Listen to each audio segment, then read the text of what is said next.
उत्तर प्रदेश हो या तमिलनाडु, बीजेपी की सियासत में ड्रामे की कमी नहीं है। कल तक वक्त संशोधन बिल 2025 को राष्ट्रहित का ताज पहनाकर जो विरोधियों को गद्दार और तरह तरह के नाम लेकर कोस रहे थे, आज वही बीजेपी उन विरोधियों के साथ गलबहिया डाले तमिलनाडु में गठबंधन का ढोल पीट रही है।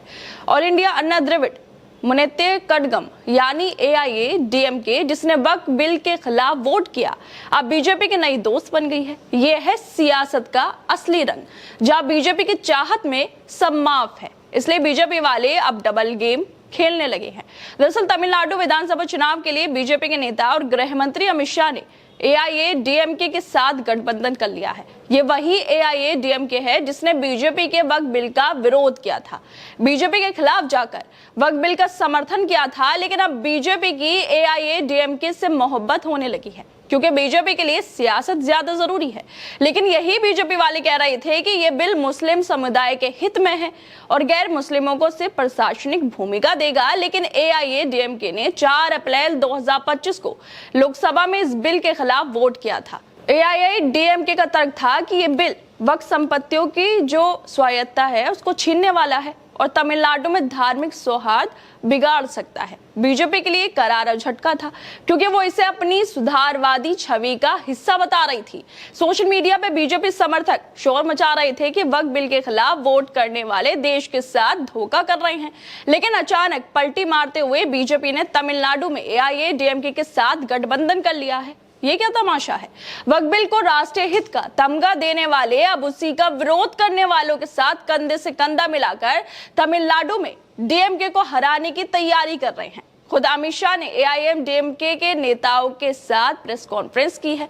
हाथों में हाथ डालकर फोटो को वो ट्विटर पर शेयर कर रहे हैं और खुश होते हुए साथ में ट्वीट भी कर रहे हैं कि बीजेपी और AIADMK तमिलनाडु की भाषा, संस्कृति और विरासत को संरक्षित और बढ़ावा देने के लिए प्रतिबद्ध है। तमिलनाडु की जनता DMK की बेतहाशा भ्रष्टाचार से तंग आ चुकी है और इस भ्रष्ट सरकार को उखाड़ फेंकने का मन बना चुकी है। बीजेपी और AIADMK मिलकर गांव-गांव जाएंगे, DMK के कुशासन के खिलाफ लोगों को जागरूक करेंगे और जनता की आकांक्षाओं को पूरा करने वाली सरकार बनाएंगे।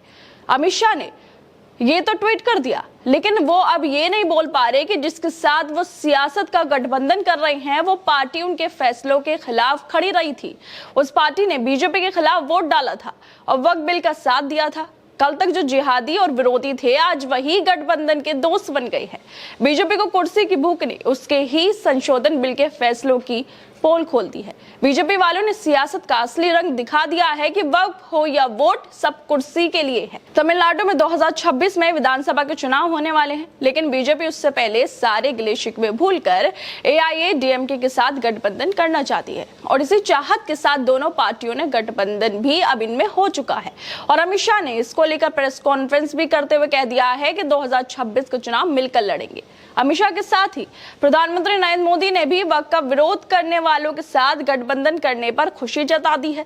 वो भी अब खुशी खुशी ट्वीट कर रहे हैं। वो कह रहे हैं कि एकजुट होकर और मजबूत होकर तमिलनाडु की तरक्की की ओर कदम बढ़ाएंगे।